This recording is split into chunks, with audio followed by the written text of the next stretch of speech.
இது மகிமை நேரம். கிறிஸ்துவுக்குள் பிரியமான மகிமை தொலைக்காட்சி நேயர்களே, இந்த மகிமை நேரம் நிகழ்ச்சியின் மூலமாக உங்களை சந்திப்பதில் மிக்க மகிழ்ச்சி அடைகிறேன். ஆண்டவர் பாராட்டுகிறதான இந்த மேலான கிருபைகளை எண்ணி ஒவ்வொரு நாளும் தேவனை நான் ஸ்தோத்திரிக்கிறேன். இந்த வாரத்திலும் கூட கர்த்தர் நம்மோடு கூட பேசுகிறதான காரியம் மகிமையின் மேகத்தின் மூலமாக உண்டாகிறதான அடையாளங்களை குறித்து நாம் தியானித்து கொண்டு வருகிறோம். அந்த பிரகாரமாக இன்றைக்கு நாம் தியானிக்கிறதான அடையாளம் இழந்ததை திரும்பி கொடுக்கும் மேகம். மகிமையின் மேகத்தின் மூலமாய் நாம் அவருடைய பிரசன்னத்துக்குள்ளாக இருக்கும்போது நாம் என்னென்ன காரியங்களை இழந்து போகிறோமோ அந்தந்த காரியங்களை இந்த பிரசன்னத்தின் மூலமாய் நாம் திரும்ப பெற்றுக்கொள்கிறோம் என்று சொல்லி வேதவசனம் நமக்கு கொடுக்கிறது. ஆகாய் 2வது அதிகாரத்தில் இந்த சம்பவம் அடங்கி இருக்கிறது. ஆகாய் 2:7 வசனம் முதல் 9வது வசனத்தை உங்களுக்கு நான் வாசிக்கிறேன். சகல ஜாதிகளையும் அசைய பண்ணுவேன், சகல ஜாதிகளாலும் விரும்பப்பட்டவர் வருவார், இந்த ஆலயத்தை மகிமையினால் நிறைய பண்ணுவேன் என்று சேனைகளின் கர்த்தர் சொல்கிறார். வெள்ளியும் என்னுடையது, பொன்னும் என்னுடையது என்று சொல்லி சேனைகளின் கர்த்தர் சொல்கிறார்.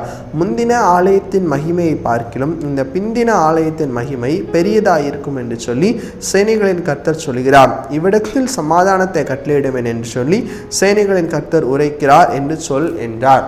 பிரியமானவர்களே, இந்த இடத்துல கர்த்தருடைய மகிமை அவருடைய ஆலயத்தில் மறுபடியுமாக வருகிறது என்று சொல்லி நாம் வாசிக்கிறோம். இஸ்ரவேல்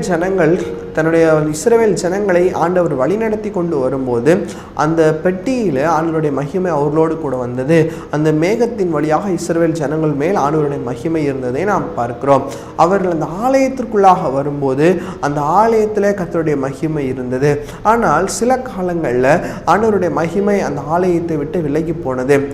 இதனால் தான் ராஜாக்கள் அங்கு வந்து அங்கு உள்ள காரியங்களை கொள்ளையடிக்க முடிந்தது என்று சொல்லி வேதத்தின் அடிப்படையில் நாம் பார்க்கிறோம். ஆனால் சில காலங்களுக்கு பிற்பாடு புதிய ஏற்பாட்டின் காலத்தில் இயேசு கிறிஸ்துவின் மூலமாக இந்த மகிமையானது மறுபடியுமாக ஆலயத்திற்குள்ளாக பிரவேசிக்கிறதை நாம் உணர்ந்து கொள்ள முடியும்.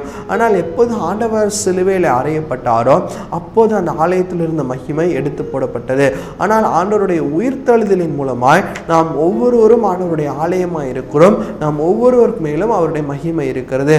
அவருடைய மகிமையின் மேகம் நாம் ஒவ்வொருவரையும் நிழலிடுகிறது என்று சொல்லி வேதத்தில் நாம் வாசிக்கிறோம். பிரியமானவர்களே, இந்த மகிமையின் மேகத்தை இழந்து போன அந்த இஸ்ரவேல் ஆலயமானது மறுபடியுமாக மகிமையின் மேகத்தினால் நிரப்பப்படும். அது நிரப்பப்படும் போது எப்படி இருக்கும்? முந்தின ஆலயத்தை காட்டிலும் பிந்தின ஆலயத்தின் மகிமை பெரிதாக இருக்கும் என்று சொல்லி வேத வசனம் நமக்கு கற்றுக்கிடுறது.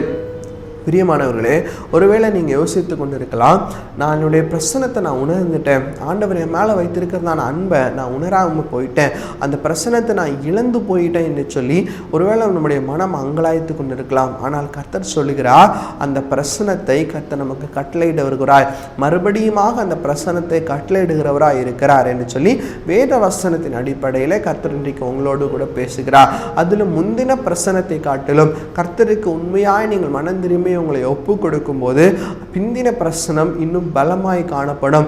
முந்தின ஆலயத்தின் மகிமையை காட்டிலும் பிந்தின ஆலயத்தின் மகிமை இன்னும் உற்சாகமுள்ளதா இருக்கும் என்று சொல்லி கர்த்தர் சொல்கிறார். அதே போலதான் ஒரு மனிதன் ஒருவேளை பாவத்தில் இருப்பான் என்று சொன்னால் அந்த பாவத்திலிருந்து நான் வெளியே வரும்போது ஆண்டவர் அந்த புதிய சரீரத்திற்குள்ளாக புதிய ஆவியின் அபிஷேகத்தை ஊற்றி அந்த பிரசனத்தை புதுப்பிக்கிறார். முன்னாடி இருந்த மனிதனை காட்டிலும் பின்பாக இருக்கிற மனிதனுடைய பிரசனம் வல்லமை அதிகமாக இருக்கும் என்பதில் எந்த விதமான சந்தேகமும் நமக்கு வேண்டாம்.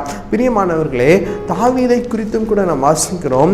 1 சாமுவேல் 30வது அதிகாரத்தில் 3வது வசனம் முதல் 20வது வசனம் வரைக்கும் நீங்கள் படித்து பார்ப்பீர்கள் என்று சொன்னால் தாவீது 6வது வசனம் சொல்கிறது, தாவீது மிகவும் நொறுக்கப்பட்டான், சகல ஜனங்களும் தங்கள் குமாரத்திகள் நிமித்தம் மன கிளேசமானதினால் அவனை கல்லெறிய வேண்டும் என்று சொல்லி கொண்டார்கள். தாவீது தன் தேவனாகிய கர்த்தருக்குள்ளே தன்னை திடப்படுத்தி கொண்டான். முதலாவதாக தாவீது மிகவும் நொறுக்கப்பட்டான். ஆனால் பிற்பாடு இந்த தாவீதோ தன்னை அவன் கர்த்தருக்குள்ளாக திடப்படுத்தி கொண்டான் என்று சொல்லி பார்க்கிறோம். தாவீது கர்த்தருக்குள்ளாக தன்னை திடப்படுத்தி கொள்ளும் போது ஆண்டவருடைய பிரசன்னம் மறுபடியுமாக தாவீதின் மேல் இறங்கினது. ஆண்டவருடைய மகிமையின் பிரசனம் மறுபடியுமாக தாவீதின் மேல் இறங்கினது. அப்போது 9வது வசனத்தில் 8வது வசனத்தில் நாம் பார்க்கிறோம், தாவீது கர்த்தரை பார்த்து கேட்கிறான், நான் அந்த தண்டை பின்தொடரட்டுமா? ஒருவேளை எனக்கு நீ ஜெயத்தை கொடுப்பீர என்று சொல்லி தாவீது ஆண்டவரை பார்த்து கேட்கிறான். தாவீது கர்த்தர் சொல்கிறார், நீ செய், நீ என்ன செய்யணுமோ அதை உன் மூலமாக நான் செய்து முடிப்பேன் என்று சொல்லி கர்த்தர் தாவீதுக்கு உத்தரவு கொடுக்கிறத நாம் பார்க்கிறோம். 20வது வசனத்தில் கூட நாம் பார்க்கும்போது, எல்லா ஆடுகளையும் தாவீது பிடித்து கொண்டான், அவைகளை தங்கள் மிருக ஜீவன்களுக்கு முன்னாலே ஓட்டி இது தாவீதின் கொள்ளை என்றார்கள். பிரியமானவர்களே, அவன் எது பறி கொடுத்தாலும் எதை தாவீது இழந்தானோ, ஆண்டவருக்குள்ளாக தன்னை திடப்படுத்தி கொள்ளும் போது இழந்த அனைத்தையும் தாவீது பெற்றுக்கொண்டான். ஆண்டவருடைய பிரசனத்திற்குள்ளாக தன்னை திடப்படுத்தி கொள்ளும் போது இழந்த எல்லா காரியத்தையும் தாவீது பெற்றுக்கொண்டதை நாம் பார்க்க முடிகிறது. பிரியமானவர்களே, ஒருவேளை இன்னைக்கு நீங்கள் நொறுக்கப்பட்டிருக்கிறீங்களா? கர்த்தருக்குள்ளாக திடப்படுங்க. தாவீது நொறுக்கப்பட்டு தன்னுடைய சொந்த சரங்களை தனக்கு விரோதமாக எழும்பி வருகிறார்கள் என்று சொல்லி தாவீது மிகவும் மனதளவில் நொறுக்கப்பட்டு காணப்பட்டான். அப்படிப்பட்டதான ஒரு சூழலை இன்றைக்கு உங்களுக்கும் கூட காணப்படுகிறதா? கர்த்தர் சொல்லுகிறா, அந்த சூழலையில் உங்களை நீங்களே தகுதிப்படுத்துங்க, உங்களை நீங்களே திடப்படுத்துங்க. தாவீது நொறுக்கப்பட்டு காணப்பட்ட போதும் தன்னை கர்த்தருக்குள்ளாக திடப்படுத்தி கொண்டது நிமித்தமாக அவன் எந்தெந்த காரியத்தை இழந்து போனானோ அது எல்லாவற்றையும் கர்த்தர் அவனுக்கு திரும்ப கட்டளையிட்டார். அதே போலதான் முந்தின மகிமையை காட்டிலும் பிந்தின மகிமை அதிகமாக இருந்தது என்று சொல்லி தாவீதின் வாழ்க்கையிலும் கூட நாம் பார்க்கிறோம். இன்றைக்கு நம்முடைய வாழ்க்கையை சற்று யோசித்து பார்ப்போம். நீதிமொழிகள் புஸ்தகம் 16வது அதிகாரம் 15வது வசனம் சொல்லுகிறது, ராஜாவின் தயவு பின்மாறி பெய்யும் மேகத்தை போல் இருக்குமா?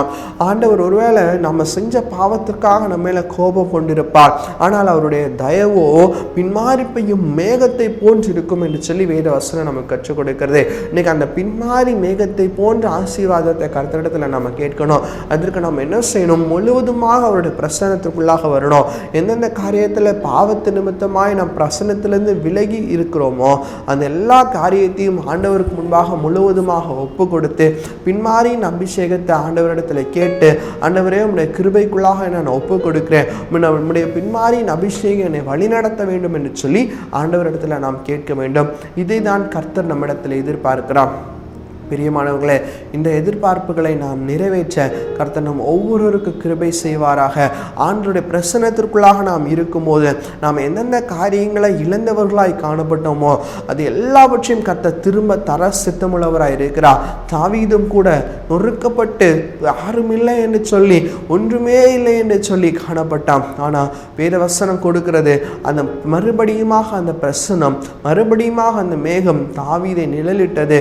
எனவே அவன் இழந்து கொண்ட எல்லாவற்றையும் பெற்றுக்கொண்டான் என்று சொல்லப்பட்டிருக்கிறது.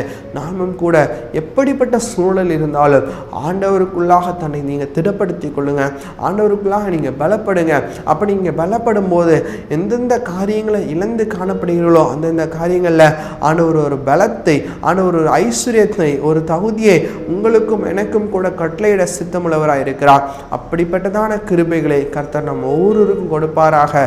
ஒவ்வொருவரும் அப்படிப்பட்டதான இழந்து போன மகிமையை மறுபடியுமாக பெற்று ஆண்டவருக்காக எழும்பி பிரகாசிக்கிற ஜீவன்களா, எழும்பி பிரகாசிக்கிற ஒரு சுடர்களாய் கர்த்தர் நம் ஒவ்வொருவரையும் மாற்றுவாராக. கண்களை மூடி நாம் செபிப்போம். எங்களை நேசிக்கிறதான எங்கள் இரக்கம் நிறைந்த பரலோக சுவாமி, அப்பா, உம்மை நோக்கி நாங்கள் பார்க்க நீர் செய்த கிருபைகளுக்கு உமக்கு நன்றி ஆண்டவரே. உம்முடைய மகிமையின் மேகத்தின் மூலமாய் நாங்கள் இழந்து போனதை திரும்ப பெற்றுக்கொள்கிறோம் என்று சொல்லி நாங்கள் வாசித்தோம். அப்பா ஆண்டவரே, நாங்கள் எந்தெந்த காரியங்களை நாங்கள் இழந்து போயிருக்கிறோமோ அந்தந்த காரியங்களை மறுபடியும் நாங்கள் பெற்றுக்கொள்ள நீங்கள் கிருபை செய்யுங்கப்பா. உம்முடைய பிரசன்னம் எங்களை ஆளுகை செய்யும் போது இழந்து போன அனைத்து காரியங்களையும் கர்த்தர் நீர் எங்களுக்கு கொடுக்கிறீர். அதற்காக உமக்கு கோடி ஸ்தோத்திரம் அப்பா. ஆமேனேப்பா. நீர் அப்படி செய்கிறதற்காக உமக்கு கோடான கோடி ஸ்தோத்திரங்களை, நன்றிகளை நாங்கள் ஏறெடுக்கிறோம் அப்பா. உம்முடைய கிருபைக்குள்ளாக, உம்முடைய ஆளுகைக்குள்ளாக நீரை உங்கள் ஒவ்வொருவரையும் ஒப்பு கொடுக்கிறோம் அப்பா. நீரே பெரிய காரியங்களை செய்யுங்கப்பா, பலத்த கிரியைகளை நடப்பீங்க. உமக்கு துதிகன மகிமை ஏறெடுக்கும். இன்றைக்கு யார் யாரெல்லாம் ஆண்டவரை நொறுங்கொண்டு காணப்படுகிறார்களோ அவர்களெல்லாம் உடைய சமூகத்திற்குள்ளாக தன்னை திடப்படுத்தி கொண்டு ஆண்டவரை இழந்த காரியங்களை மறுபடியுமாக பெற்றுக்கொள்ள வேண்டிய பாக்கியத்தை அவங்களுக்கு நீர் கொடுக்க போகிறதற்காக உமக்கு நன்றி அப்பா. உம்முடைய பிரசன்னம் ஆட்கொள்கிறதற்காக கோடி ஸ்தோத்திரம் அப்பா. உமக்கு துதிகன மகிமை நாங்கள் ஏறெடுக்கிறோம். மீட்பராம் இயேசு மூலம் ஜெபிக்கிறோம் எங்கள் ஜெபம் கேளும் நல்ல பிதாவே. ஆமென். ஆமென்.